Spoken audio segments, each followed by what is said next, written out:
I think the first thing that we need to recognize in this story is that Ron Paul was not some junior member of the U.S. Congress. Not only was he in Congress for over 20 years, but he kept a very close ear to the ground when it came to American foreign policy. In various statements that he made during his term in Congress, it was obvious that he knew what the name of the game really was. He understood what kinds of agendas were being put in force with regards to America's adventures in the Middle East. And so when he makes statements such as this, that the United States is planning to break Kurdistan away from Iraq, we can put a certain amount of stock in this. We can say that he is speaking with authority. He knows what he's talking about. That's number one.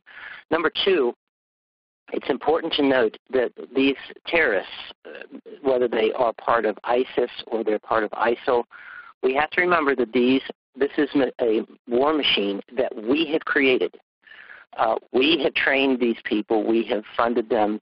We have put them on the ground. We have given them their orders.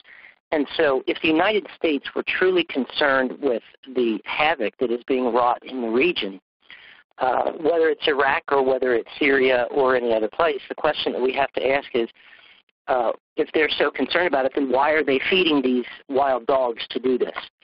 And so obviously the situation that is in play here is that the United States has a goal here, which is to break Kurdistan away from Iraq, which, by the way, should come as no surprise to anybody who has studied the various documents, such as the Clean Break that was written for Benjamin Netanyahu back in 1996, or the strategy paper by Israeli foreign policy strategist Oded Yinon, A Plan for Israel in the 1980s. They spoke specifically about breaking up these various countries in the region into smaller countries that were then easier to manage.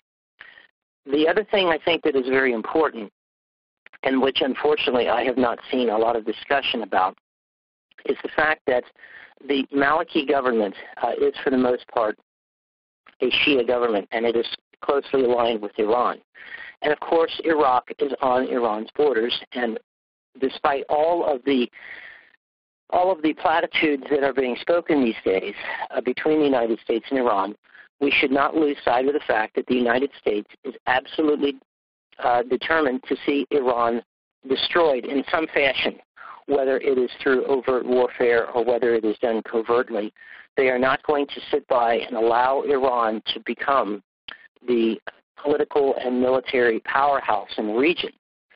So when we see all of this instability taking place next door to Iran in Iraq, and when we see what is for the most part a Shia government that is at least ideologically and religiously aligned with Iran, the obvious question that we have to ask is whether or not these terrorists in ISIL and ISIS are being used to create instability that then will spill over into Iran's borders and cause all sorts of social and political chaos there, thus leaving an opportunity for the United States and Israel and other Western powers to exploit that, and then to bring about some type of a Persian Spring, so to speak, in Iran for the purpose of removing the present government there.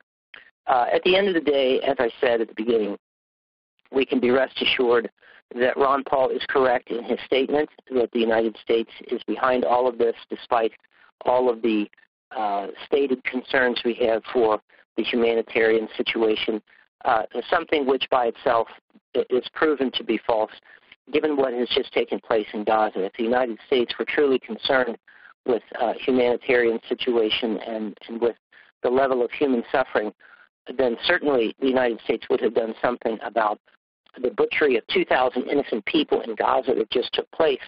But rather than restrain this wild animal in the Middle East known as Benjamin Netanyahu, the United States gave Netanyahu all of the political protection that he needed and supplied him with even more munitions to go about the process of murdering these people. So we should keep a close eye on what is going on. with regards to this latest development. At the end of the day, we can be rest assured that whatever the United States is saying, it is not accurately reflected in what she is doing.